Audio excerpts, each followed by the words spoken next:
नमस्कार दोस्तों, मैं प्रेमचंद राज स्वागत करता हूं आपका स्टैटिक्स के क्लास में। सांख्यिकी के बीपीएससी मेंस का सबसे स्कोरिंग सब्जेक्ट सांख्यिकी 72 में 72 आप आराम से ला सकते हैं। थोड़ा सा आपको ध्यान देना ही पड़ेगा दोस्तों, ठीक है। क्लास 1 पहले कराया जा चुका है। जिनको समझना है, जानकारी चाहिए और सही में 72 में 72 लाना है तो आप क्लास को देखिए, समझिए, जानकारी लीजिए, ठीक है। ज्वाइन करना चाहते हैं ज्वाइन कर सकते हैं। 68 और 69 बीपीएससी के लिए बहुत ही ज़्यादा रामबाण होने वाला ये वीडियो, ठीक है ना। तो क्लास 2 देखिए। 68 का प्रीलिम्स रिजल्ट इस महीने आने ही वाला। तैयारी शुरू कर दीजिए। मेंस का भी एग्ज़ाम ज़्यादा दिन नहीं है, ठीक है ना। आइए देखें। जानकारी अच्छी लगी लाइक कर सकते हैं दोस्तों, और चैनल सब्सक्राइब अभी भी नहीं किए हैं तो कर लीजिएगा। आपके मुताबिक होगा तो मैंने ये क्वेश्चन कराया था, ठीक है। इसमें क और ग मैंने कराया था। इसके 3 प्रश्न और हैं। आज हम वो तीनों को कराएंगे। सांख्यिकी विश्लेषण, आरेखन और चित्रण इस तरह से एग्जामों में आपके दिखते हैं, और ये इसका बदलाव नहीं हुआ है मेंस के पैटर्न में, ठीक है। ये तो आएगा ही आपके 72 नंबर के, 36 नंबर के 2 प्रश्न आएंगे ही, ठीक है ना। प्रश्नों को देखिए। 67 के प्रश्न हमने लिए थे मेंस के आए हुए, जहाँ से हमने 2 सवाल कराए थे, और आज के 3 सब बचे हुए सवाल आज हम कराएंगे। ये आप सवाल देख सकते हैं। अगर कल का वीडियो नहीं देखे हैं तो कल का वीडियो भी देखिए। जी, तो यहाँ से पहले शुरुआत कीजिए, देखिए, समझिए। ये प्रश्न है, ठीक है ना। इन प्रश्नों को ही समझना है। यहाँ प्रतिशत में अंक दिया हुआ है और अलग अलग सवालों के अनुसार हमें बनाना है, ठीक है। ये आप सवाल का स्क्रीनशॉट ले सकते हैं। आइए देखें सवाल में आज क्या कह रहा है। ये देखिए 3 सवाल आज करने हैं।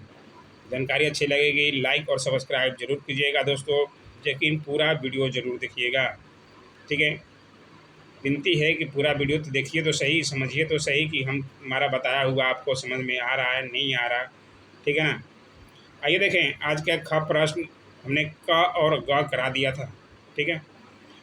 विषय बी, डी और ई में, विषय बी, डी और ई में एक साथ पी द्वारा प्राप्त अंकों का और उन्हीं विषयों में टी द्वारा प्राप्त अंकों का अंतर ज्ञात कीजिए। ये 10 नंबर का सवाल है, बहुत ही इम्पोर्टेंट है, ठीक है। तो ये 10 नंबर आपको मिल जाएंगे। थोड़ी सी आपको सावधानी रखनी पड़ेगी। क्या कह रहा है, विषय बी, डी और ई में एक साथ प्राप्त पी द्वारा प्राप्त अंकों का योग, तो वो निकाल लीजिए, ठीक है।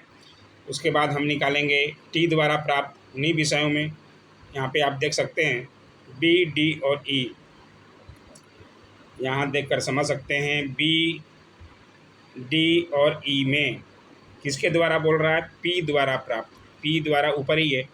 पी द्वारा प्राप्त अंक कितना है, 68। तो ये तो प्रतिशत में दिया हुआ है, आपको ध्यान रखना पड़ेगा, ठीक है। तो 150 का 68% हम निकाल देंगे, 50 का 92% निकाल देंगे, और 150 का 89% निकाल देंगे, सही है ना। तो ये आपका यहाँ पे आ जाएगा। और वहीं दूसरी तरफ टी छात्र द्वारा बोल रहा है बी, डी और ई में एक साथ प्राप्त अंकों का योग।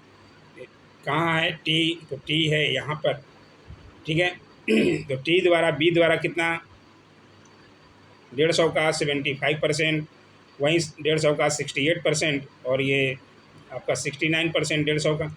आइए देखें और बनाएं। मैं बोलते जाऊंगा, आप उम्मीद है आप लिखते जाइएगा, बहुत अच्छा रहेगा दोस्तों, है ना। आइए देखें सवाल आप देख लीजिए एक बार फिर से। बी, डी और ई में एक साथ टी द्वारा प्राप्त अंकों का, पहले ये लिखना पड़ेगा, ठीक है। आप शुरुआत कर दीजिए। मैं ज़्यादा लिखूंगा, बहुत ज़्यादा लंबा वीडियो हो जाएगा। विषय बी, डी और ई में एक साथ पी द्वारा प्राप्त अंकों का योग आप लिख लीजिए, और बाकी मैं आपको यहाँ बना कर दिखाता हूँ, ठीक है। प्राप्त अंकों का योग मेरे नंबर पर संपर्क कर सकते हैं अगर आपको ज्वाइन होना है, हमसे क्लास करना है, ठीक है। कितना था, आप ये पहला लाइन जरूर लिखिएगा। विषय बी, डी व ई में एक साथ पी द्वारा प्राप्त अंकों का योग कितना है, 150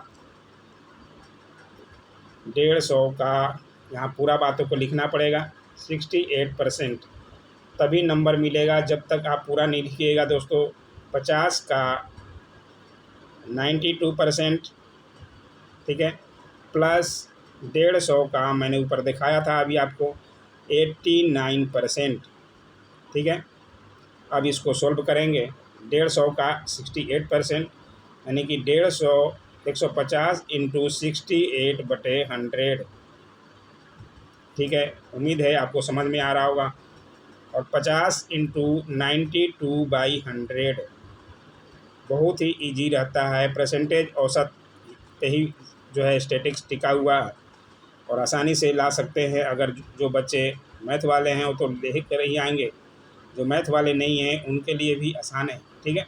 89/100 इसको आप काट कर सकते हैं। ये 3 से गया, यहाँ 2 गया, 50 से कटा दिए तो, ठीक है। ये 2 से कटा दीजिए 34। इसी तरह से आपको कटाना है।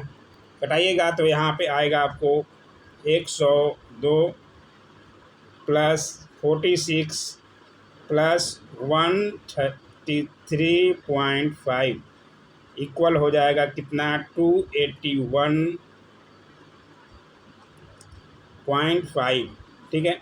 ये आ गया आपका विषय बी, डी व ई में एक साथ पी द्वारा प्राप्त अंकों का योग आ गया, ठीक है। उम्मीद है यहाँ तक आप नोट कीजिएगा, स्क्रीनशॉट लीजिएगा, ठीक है ना। अब उसी तरह से अब टी छात्र द्वारा विषय बी, डी और ई उन्हीं विषयों में पूछा है, तो आप लिखिए अब टी छात्र द्वारा विषय बी, डी व ई में एक साथ प्राप्त अंकों का योग। वहाँ भी मैंने दिखाया था। आपके पास जब प्रश्न रहेगा सामने तो आपको दिखने में आसानी रहेगा। मैं प्रश्न नहीं दिखा सकता, मैंने ब्लैक बोर्ड पर बनाने की बहुत कोशिश किया, बहुत उसमें झमेला थोड़ा है, लाइटिंग अच्छी नहीं हो रही थी, इसलिए मैं यहाँ पे ही समझा रहा हूँ। प्रश्न आपके सामने होगा, आपने स्क्रीनशॉट लिया होगा या लिखा जरूर होगा, ठीक है ना। तो अब टी छात्र द्वारा आपको लिखना पड़ेगा, टी छात्र द्वारा विषय बी, डी व ई में एक साथ प्राप्त अंकों का योग कितना था मैंने दिखाया था। तो 150 का 75%, ठीक है, प्लस कर दीजिए 50 का 68%, प्लस 150 का 150 का 69%, ठीक है। इसको हल कीजिएगा। 150 इंटू 75/100 प्लस 50 इंटू 6, डायरेक्ट मत लिख दीजिएगा दोस्तों, ठीक है ना। ये सारे बातों को आपको लिखना पड़ेगा। Plus 150 into 69/100। उम्मीद है यहाँ तक समझ में आ रहा होगा। इसको सॉल्व कीजिएगा तो आपका क्या आ जाएगा, 112.5 प्लस 34 प्लस 103.5, आपके पास कैलकुलेटर रहेगा, कोई टेंशन नहीं है, इक्वल 250, ठीक है। पहले में कितना आया था, 281.5 और यहाँ पे आ गया 250। प्रश्न में क्या कह रहा है, दोनों का अंतर, प्राप्त अंकों का अंतर। अंतर का मतलब आपको समझ में आना चाहिए, ठीक है। माइनस होता है, ठीक है ना, पहले वाले से माइनस कर देना है। 281.5 माइनस 250, यहाँ पर आप जरूर लिखिएगा अभीष्ट अंतर, अभीष्ट अंतर। तो आपकी देखने वाले, कॉपी जांचने वाले को पूरा लगना चाहिए कि आपने पूरा विधि से बनाया। इक्वल क्या हो जाएगा, 31.5, यही आंसर हो गया। इतना बनाइएगा, आपको पूरे 10 में 10 नंबर कहीं नहीं गए दोस्तों, ठीक है। उम्मीद है आपको समझ में आ रहा होगा। लाइक ज़रूर कीजिएगा और ज़रूर ज्वाइन कर सकते हैं, ठीक है। आइए देखें, अब देखते हैं हम दूसरा प्रश्न क्या कह रहा है। घ के प्रश्न को देखते हैं, ये इसको भी समझते हैं, ठीक है। सभी छात्रों द्वारा विषय सी व डी में, सी व डी में यानी कि सी का पहले निकालना पड़ेगा और डी का भी निकालना पड़ेगा। उसके बाद क्या कर रहा है, सी और डी दोनों को मिलाकर औसत प्रतिशत ज्ञात कीजिए अंकों का। एक साथ प्राप्त अंकों का औसत प्रतिशत ज्ञात कीजिए, ये भी 10 नंबर का सवाल है। तो पहले आपको सी में सभी छात्रों द्वारा प्राप्त प्रतिशत अंक ज्ञात करना पड़ेगा। ठीक है ना। उसके बाद औसत उनका निकालना पड़ेगा, कितने छात्र टोटल हैं तभी तो औसत निकलेगा, ठीक है। फिर डी विषय का निकालना पड़ेगा, डी में भी औसत अंक निकालना पड़ेगा। उसके बाद सी और डी का एक साथ पूछ रहा है, ठीक है, एक साथ प्राप्त अंकों का औसत प्रतिशत, तो दोनों को ऐड कर देंगे और 2 हैं तो बाई 2 से भाग दे देंगे। आइए देखें, हम आपको करके दिखाएंगे तो ज़्यादा समझ में आएगा, ठीक है। प्रश्न को आप ज़रूर से ज़रूर देख लें, ठीक है ना। घ प्रश्न आइए बना के दिखाएंगे तो ज़्यादा स्पष्ट आपको समझ में आएगा, ठीक है। आप लिखिए, विषय सी में सभी छात्रों द्वारा प्राप्त प्रतिशत अंक, क्योंकि अंक जो हैं आपको प्रश्न में प्रतिशत में ही दिया हुआ, ठीक है ना। और आपको दिखा देते हैं कि सी में सभी छात्रों द्वारा प्राप्त प्रतिशत अंक कहाँ, ये देखिए सी में सब, ये तो प्रतिशत में ही दिया हुआ, अंक तो दिए हुए नहीं, तो यहाँ हम प्रतिशत में ही ले सकते हैं। बनाने का अलग अलग तरीका होता है दोस्तों, लेकिन हम इस तरह से बनाएंगे, इस विधि से, तो ज़्यादा अच्छा रहेगा, हमें समझ में आएगा, ठीक है। तो प्रतिशत अंक दिया हुआ है, यहाँ सबको जोड़ दीजिए, 76 plus 84 plus 79 plus 91 plus 67 plus 69 plus 81, ठीक है। उसके बाद ये कुल अंक आ जाएगा आपका, मैं करके ही दिखाता हूँ, ठीक है, आपको दिखा दिया सी का। अब आइए हम आपको जो देखते हैं, आप पहले लाइन में ज़रूर लिखिए, विषय सी में सभी छात्रों द्वारा प्राप्त प्रतिशत अंक कितना होगा, 76 मैंने दिखाया था, plus 84 plus 79 plus 91 plus 67 plus 69 plus 81, ठीक है। कितना आया, 547, ये आया प्रतिशत अंक, ज्ञात किए। लेकिन औसत प्रतिशत अंक यहाँ पे लिखना पड़ेगा, औसत निकालते हैं तो कैसे निकालते हैं, कितने छात्र हैं कि आए हैं अंक, वो भी तो निकालना पड़ेगा। औसत प्रतिशत अंक, औसत प्रतिशत अंक कैसे निकालेंगे, औसत प्रतिशत देखिए 1 2 3 4 5 6 7 का है, तो 7 से डिवाइड करना पड़ेगा ना, 547/7, ठीक है। यहाँ आप कैलकुलेट करके निकाल भी सकते हैं, या ऐसे भी छोड़ दें, बाद में निकाल सकते हैं, ठीक है। तो ये तो निकल गया आपका सी का, ठीक है। इसी तरह से डी का निकालिए, ठीक है ना। दूसरे लाइन में लिखिए, विषय डी में सभी छात्रों द्वारा प्राप्त प्रतिशत अंक, तो डी में कितना था ये देखिए, आपको दिखा देते हैं प्रश्न में। डी का कितना है, 92 प्लस 80 प्लस 88 प्लस 70, इस प्रतिशत में ही दिया हुआ, और प्रतिशत ही हमें ज्ञात करना है, ठीक है। तो हम डायरेक्ट कर सकते हैं, अंकों में तोड़िएगा तो फिर लंबा पड़ जाएगा, ठीक है ना। तो आप दूसरे लाइन में लिखिए, विषय डी में सभी छात्रों द्वारा प्राप्त प्रतिशत अंक, इसको जो ऐड कीजिए, 92 plus 80 plus 88 plus 74 plus 68 plus 78 plus 85, कितना हो गया, 565, ठीक है। इसको भी निकालना है औसत, तो औसत प्रतिशत अंक, औसत प्रतिशत अंक इक्वल कितना है, 565 यहाँ भी कितने हैं, 7 छात्र हैं, आप जोड़ दीजिए, ठीक है। तो 7 से यहाँ भी मल्टीप्लाई कर, ये भाग दे देना, मल्टीप्लाई नहीं भाग देना, ठीक है। अब कह रहा है सवाल में, सवाल आप देखिए, सी व डी में एक साथ प्राप्त अंकों का औसत प्रतिशत ज्ञात कर लिए, एक साथ प्राप्त सी और डी का, ठीक है। तो क्या करना है, यहाँ पे आप लिख सकते हैं अभीष्ट औसत प्रतिशत, ठीक है ना। ये इसको मिटाएं, अभीष्ट औसत प्रतिशत इक्वल क्या करना है, 547/7 प्लस 565/7, इसको कैलकुलेट करके अलग से लिख भी सकते हैं, या डायरेक्ट यहाँ हमने कर दिया, हमने तोड़ा नहीं है, बाद में तोड़ लेंगे। अब सी और डी में, तो सी और डी क्या हैं, 2 हैं, ठीक है। तो ये 2 यहाँ इसका एलसीएम भी लीजिएगा तो 7 ही आएगा, नीचे 7 और ये जाएगा तो ये नीचे 2 हो जाएगा, और ये 547 और 565 को ऐड कीजिएगा तो 1112, ठीक है। तो 1112/14, 1112/14 कीजिएगा तो आपका आंसर आ जाएगा 79.43%, और यही आपका आंसर हो जाएगा।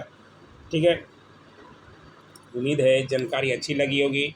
इसको यहाँ तक पूरा लिखिएगा, आपको पूरा 10 नंबर कहीं नहीं गए दोस्तों। ठीक है, अब देखते हैं लास्ट सवाल जो कि 4 नंबर का है, जो कि छोटा सवाल है। आइए उनको भी समझते हैं। अंक को सभी छात्रों द्वारा विषय एफ में प्राप्त कुल अंक ज्ञात कीजिए। ठीक है, सभी छात्रों द्वारा क्या कह रहा है, सभी छात्रों द्वारा विषय एफ में प्राप्त कुल अंक ज्ञात कीजिए। एफ देखते हैं क्या। ठीक है, ये छात्र हैं और ये है सब्जेक्ट एफ में प्राप्त, तो सभी छात्रों द्वारा किया प्राप्त करना, तो इसको ऐड करना है। ठीक है, आइए सवाल को देखें और समझें।